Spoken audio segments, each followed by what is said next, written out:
아니 그런데 잠깐만요, 기다려봐. 이 소개 한번 튀어나와요. 자, 본인이 진행자 됐다고 자꾸 소개도 하기 전에 저도 이 사건 터지고 나서 조국 장관의 신경과단을 가까이 지켜봤지만 또 다른 각도에서 가까이 지켜본 주준입니다. 그러니까 이 시국과 한가운데서 밥을 같이 먹은 주준희 기자 나왔습니다. 안녕하십니까? 안녕하십니까? 네. 그런데 제가 같이 밥을 먹은 게 국민조롱인가요? 아니면 미술관 간 게 조롱인가요? 밥을 미술관에 간 다음에 밥을 먹은 게 국민 조롱인 거예요? 아니요, 미술관을 가서 미술관을 통해서 미술관 옆에 있는 회의실에서 통과하는 과정에 미술관 관람을 했을 거 아닙니까? 네. 자, 사실관계는 거기를 통해서 그 뒤에 있는 밥집에서 밥을 먹었다는 밥집은 아니고 회의실에서 김밥하고 초밥 먹었어요. 자, 팩트 체크했고요. 네. 조국 장관과는 오래 알고 지내던 사이입니까? 예. 네, 좀 오래됐습니다. 형법 교수였고 그래서 기자여서 이렇게 묻고 지내고 이렇게 취재할 때도 지냈는데 지나치게 깔끔하고요. 지독하게 좀 착해요. 그래서 그렇게 가깝지는 않았습니다. 예, 주준희 기자 성향과는 잘 안 맞습니다. 근데 어쨌든 이 시국 터진 이후로는 사실은 조국 전 장관이 이제 전 장관이라고 해야 되겠네요. 조국 전 장관이 어느 누구하고도 마음을 터놓고 이야기하기가 어려웠어요. 그래서 그러다 보니 이제 오래 알았던 사람들한테 이야기를 할 수밖에 없었고 그 중에 주준희 기자도 있었습니다. 저도 사실은 그런 과정이 있었고 자 그래서 한번 짚어봅시다. 수많은 일들이 있었는데 몇 가지 변곡점이 됐던 사건들이 있었어요. 시점들이. 자 우선 부인 기소 청문회 당일이죠. 부인 기소가 굉장히 큰 변곡점이었어요. 예. 그때 조국 전 장관이 이 부인 기소를 어떻게 받아들였습니까? 본래 조 장관은 공직도 장관 자리도 원치 않았어요. 그런데 처음에 부인이 기소될 마당인데 부인이 검찰에 불려오거나 기소되면 이게 장관을 하는 게 말이 되느냐면서 적절하지 않다면서 안 하고 싶어 했어요. 그런데 그러면서 나는 가족을 지켜야 된다, 가족을 지키고 싶다 이렇게 했는데 본인이 여기서 그만두면 만약에 꺾이게 되면 검찰개혁 그리고 사법개혁은 좌초할 수밖에 없다.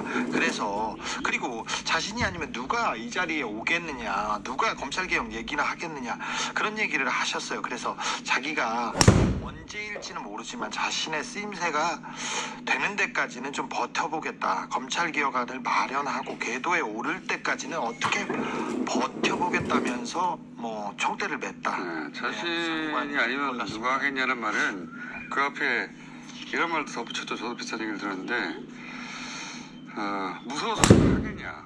네. 자기가 여기서 놔버리면 누가 바로 장관을 이어서 하겠냐. 어쩔 수 없다. 그런 말을 했었고 처음부터 그런 말을 했었어요. 패스트 트랙 사법개혁안이 올라가는 전후가 그 전까지가 그 전후 자기의 그때까지 역할이라고 몇 달 정도를 버티는 게 자기의 쓰임새 아니겠냐 그런 말을 처음부터 하긴 했었습니다. 근데 이제 이게 10월 27일로 패스트트랙이 앞당겨지면서 결심도 좀 앞당겨진 것 같은데. 네, 그렇습니다. 본인이 검찰개혁의 밑그림을 그리고 사법개혁 패스트트랙 전까지가 자기의 역할이라고 그때까지는 어떻게 버텨야 되는데 이렇게 얘기했습니다. 본인 임기를 이 전공과 함께 한다 그런 생각은 전혀 없었고 처음부터 맨 처음 기소되는 날로부터 부인이 그런 얘기 했었습니다. 패스트트랙까지 아니겠는가. 네네. 길어야 석 달이었던 거죠. 본인이 처음에 생각했던 거. 패스트트랙이 진행되면 사실은 공은 국회로 넘어가지 않습니까? 그런데 자한당이 자신의 퇴진을 전제 조건으로 걸고 계속 패스트트랙을 자기가 패스트트랙에 또 걸림돌이 되고 근데 자기가 부담이 되는 거는 원치 않았습니다. 처음부터 패스트트랙 직전 정도 혹은 직후 정도까지 생각 그 말을 했었어요. 저도 들었었고 주진우 기자도 또 따로 근데 이제 그 말하는 걸 보고 저는 참 바보 같은 사람이다. 자기 가족 지금 챙기기도 벅찬 상황인데, 자기 쓰임새는 임명 번져가 결정하는 것이고 자기는 페스트트랙까지 2달 혹은 석 달만 버티면 자기 쓰임새 거기까지라고 말하고 듣고 말은 누구나 그렇게 할 수 있는데 참 바보 같은 사람이다. 진짜 그렇게 생각했어요. 이분은 좀 어느 면에서는 뭐 형법학 교수고 서울법대 교수여서 자기 일은 뭐 굉장히 훌륭하지만 어떤 면은 좀 바보 같은 바보 일이 같아요. 많아요. 말하다 보면. 되게 드문데요. 뭐 좋은 사람이다 뭐 이런 거는 그냥 다 아는 사실이어서 좀 넣겠는데 이 어려운 상황에서도 고비에서도 힘들다는 말 한마디 안 했어요. 그리고 가짜뉴스 계속 쏟아지고 언론의 집중 포화를 받을 때 그리고 검찰의 공격이 너무 매서웠을 때 거칠었을 때 있었지 않습니까? 그런데 남 탓을 안 해요. 그게 특징이에요. 욕도 안 합니다. 남 탓 안 하는 거 하나 하고 네. 누군가를 원망하지 않는 게 특징이에요. 그래서 제가 바보 같다는 겁니다. 네. 맨날 미안하다 감사하다 심지어 조국 반대 태극기 집회가 있었지 않습니까? 거기 나온 사람들한테도 이 사람들한테 미안해서 어떻게 하냐고 감사하다고 이런 얘기를 해가지고요. 좀 이상하다고 저한테도 이 감사하다는 말을 제일 많이 했어요. 그래서 사퇴 결정하고도 참으로 감사했다. 근데 이게 이제 직접 겪어보지 못한 사람들은 뭐 이런 얘기를 해도 믿지는 않겠지만 하여튼 원망 같은 게 없고 좀 바보 같다. 또 그런 생각 많이 했습니다. 바보 같다. 그리고 떠낸 변곡점은 뭐 이거는 보도가 안 됐으니 알 수가 없겠지만 일반적으로는 자녀들 때문에는 그 뭐 힘든 얘기 한 번도 안 했다고 하는데 자녀들 소환되고 또 기소될 수 있다 얘기 나오고 또 조민 씨가 흔들리는 부모님 지켜보면서 인터뷰하고 이 자녀들 이야기가 나왔을 때 그때 힘들다고 그때는 힘들었죠. 자식 문제인데 자기 때문에 그때는 힘들다고 했었어요. 자기 때문에 자식들이 이렇게 파헤쳐지고 이렇게 갈기갈기 찢기는 걸 보고 부모의 마음이 어떻겠어요. 이건 저 부모라면 그때 다 저는 가질 수도 있겠다 생각 처음으로 했어요. 그때. 특별히 자녀 둘을 모두 기소할 수 있다는 그런 압박이 굉장히 심했어요. 그리고 이제 뭐 딸 같은 경우는 고졸이 된다는 뉴스가 꽤 많이 나왔어요. 네네. 예, 거기까지도 거의 감수하고 있었기 때문에. 근데 그때는 저는 조국 전 장관이 이때 곧 관둘 수도 있겠다는 생각을 처음으로 했어요. 그때. 아니 근데 아버지인데 애비로서 너무 안타깝다, 애비로서 너무 미안하다 얘기를 계속했는데 아니 뭐 검찰개혁이고 나라도 조국도 다 중요한데 자식이 기소되면서 그러니까 자기를 용서할 수 있을까? 과연 네. 내가 검찰개혁 밑그림 뭐 다 좋은데 자식이 기소되면 스스로 용서할 수 있을까? 그때 저는 갈등했습니다. 네, 계속 그래서 그 흔들렸어요, 크게. 얘기를 하다가도 내가 자식한테 이렇게 죄를 지어서 용서받을 수 있을까 그런 얘기도 좀 하고는 크게 했습니다. 흔들렸고 예. 근데 이제 역설적이지만 조민 씨의 인터뷰에 굉장히 당황은 했습니다. 네네. 반대도 했던 걸로 제가 한가운데 있으니까 알죠. 네네. 반대한 것은. 애비로서 딸이 또 다른 의혹에 휘말리고 또 공격받을까봐 너무 마음이 아프다고. 근데 이제 조민 씨 인터뷰가 거꾸로 장관을 그때 한편으로는 그만해야 될지도 모르겠다는 생각하는 걸 또 멈추게 만들었어요. 괴로워도 했지만 그랬나요? 그거는 이제 저는 알고 있습니다. 네, 저는 다르게 알고 있어요. 각자 다르게 알고 있죠 그 대목은. 네네. 어쨌든 자식 얘기 나오면서 매일매일 지옥이다라. 네네. 매일. 네네. 네네. 그렇습니다. 그렇게 좀 유일하게 고통스러웠습니다. 때렸던 건 자식 문제였던 거고요. 예. 그리고 촛불 집회가 이게 참 아이러니한 겁니다. 촛불 집회가 도대체 어떤 영향을 미쳤을까? 네. 많은 분들이 궁금해할 텐데. 가장 큰 변곡점이 촛불 집회 맞습니다. 예, 굉장히 큰 변곡점이고 그때 사퇴 시점을 내심 결정한 걸로 저는 알고 있습니다. 네, 그렇습니다. 네. 서초동 촛불 집회 현장에서 제가 전화 통화를 했었는데 조국 장관이 말을 잇지 못할 정도였습니다. 그러면서 이 상황이 너무 고맙다, 국민들이 너무 위대하다 얘기하면서 무섭다고도 했습니다. 감격하는데요. 동시에 이제는 짐을 내려놓을 수도 있겠구나 하는 생각이 이어갈 수 있다. 시민들이 그런 말을 했었어요. 시민들이 이어가겠다. 자신의 마음을 진심을 이해해줬다. 뭐 이런 얘기도 좀 했습니다. 이게 이제 한 70 발음이 안 됩니까? 70여 년 정도 이어져 온 시스템이기 때문에 7개월 이어진 것도 바꾸는 게 어려운 거예요. 7년도 아니고 10년 이어진 거기 때문에. 그리고 이제 검찰개혁이라는 게 시민 일반이 매일 생각할 수 없는 주제예요. 그렇습니다. 네. 근데 이게 이제 많은 사람들에게 굉장히 필요하다는 걸 느끼게 됐다는데 감격을 했고 또 동시에 저도 그때 당시 목구멍까지 올라온다고 본인 편이에요. 예, 들었는데 그때 이제 내가 할 바를 다 한 것 같다. 이제는 시민들이 이어갈 수 있을 것 같다.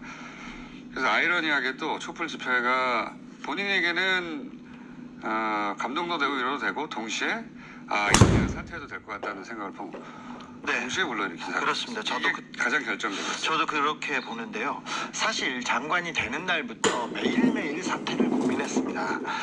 조 장관은 뭐 자리에 이렇게 연연하겠다고 이렇게 나선 사람은 아닌데요. 그 자리에 계속 있어봐야 얻을 게 뭐가 있습니까? 개인으로 장관이 위대한 명예도 아니고 본인이 이제 바닥에 질질 끌려서 저작거리에서 너덜너덜해졌어요.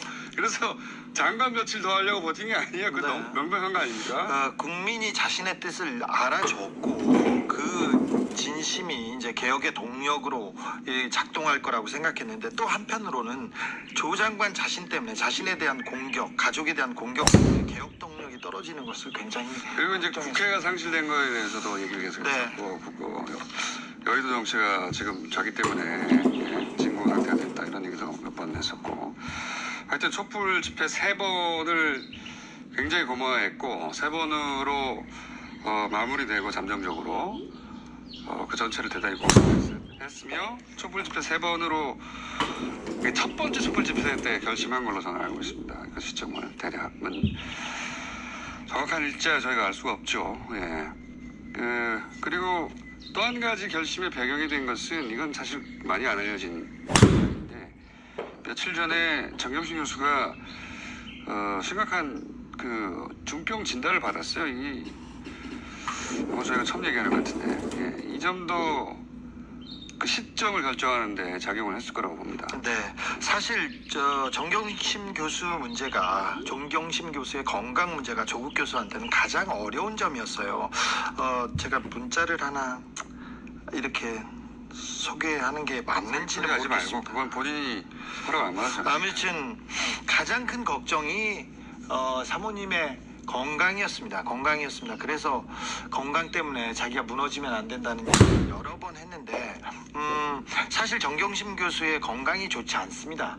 이 얘기는 이제 엄살 부린다고 할까봐 얘기를 못했어요. 네네, 제가 조금 이제는 하겠습니다. 2004년이었는데 영국 유학을 할 당시에 흉기를 소지한 강도한테 정 교수가 쫓기다가 도망가다 건물에서 떨어졌어요. 그래서 보도된 내용입니다. 네, 두개골이 앞에서 뒤까지 이렇게 금이 갔습니다. 두개골 골절상을 당해서 사실 평상시에도 심각한 두통과 어지럼증으로 고통받고 있었어요.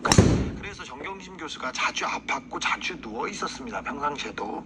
그런데 최근에 최근이라고 하면 며칠 전에 뇌경색과 뇌종양 진단을 받았어요. 그래서 이 일에선 더 끌 수가 없다. 그래서 자신의 결심을 앞당긴 가장 결정적인 요인이 되지 않을까. 촛불 집회가 내가 가도 되겠다는 생각을 만들게 했고 그 시점은 아마 이 뇌경색 진단 때문에 아니었을까. 며칠 전에 받은 걸로 알고 있습니다. 그 두 가지가 결정적 요인이 아니었을까 싶습니다. 그리고 나서 이제 이것도 참 뒷이야기가 있습니다. 그 윤석열 총장 관련 접대 의혹 이 불거지자 법무부 장관으로서 그 당일날 바로 본인이 그때 체크했었고 사실이 아닌 것으로 판단했다 이런 메시지를 냈어요. 근데 이게 이제 이례적인 이유가 뭐냐면 당시 한겨레 후속 보도가 있을 텐데 당연히 이 정도 보도라면 후속 보도가 있을 텐데 언론사 당연히 이 정도 크기면 후속 준비해놓고 시작하죠. 그렇죠. 윤석열이 윤중천의 접대를 받았다. 이건 굉장히 큰 뉴스였고, 그렇죠. 그리고 이 사안의 파장이 이 조국 그 장관의 그 주변과도 그 밀접하게 관련돼 있지 않습니까? 왜냐면은 뭐 조국 민정수석 시절에 있었던 예, 일이었고요.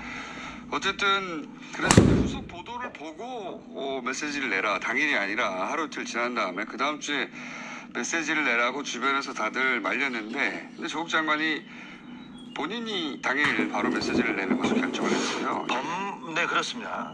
법무부도 그렇고 청와대도 그렇고 주변에서 다 말렸습니다. 그리고 한겨레가 후속 보도를 반드시 할 거니까 당연하죠. 언론사인데. 지금 얘기하는 게 위험하다 이렇게 했는데 조 장관이 직접 나서서 청와대하고 법무부를 설득해서 윤 총장이 상관이 없는데 여기에서 이렇게 음해를 당하는 거는 맞지 않는 것 같다고 메시지를 바로 냈습니다. 이거는 정말 저도 참 바보 같은 생각도 한번 했는데 어쨌든 그때 제가 왜 지금 내냐라고 했을 때 저한테 문자 한 게 있어요. 아닌 건 아니라고 빨리 정리해주세요. 저한테도 좀 윤 총장 거는 좀 깔끔하게 정리해서 오해가 없도록 해달라고 하면서 윤총을 좀 도와달라 이렇게 바보 같은 사람입니다. 얘기했습니다.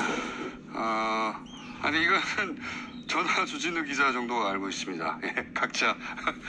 그래서 저는 아니 그 굳이 당일날 빨리 할 필요가 있느냐. 왜냐면 한겨레 후속 보도가 있는데 아닌 건 아니라고 빨리 정리해줘야 된다. 제가 받은 문자. 자 그렇게 해서 주요 변곡점들 얘기했는데 사실 이거 말고도 굉장히 많습니다. 예, 근데 본인이 어느 시점에 해야 될 얘기가 같고요. 저희가 가까이서 관찰한 건 그렇습니다. 예. 네, 뭐 그동안 저 얘기를 안 하고 저희가 얘기할 수도 없어서 자, 그래서 이런 얘기를 했고 또 이어서 오늘 말고 계속 언론 역사에서 우리가 기록해둘 변곡점들도 있는 것 같고 검찰 역사도 마찬가지입니다. 그리고 정치 역사에도 마찬가지인 것 같고 아주 큰 사건이 이제 거의 일단락 됐는데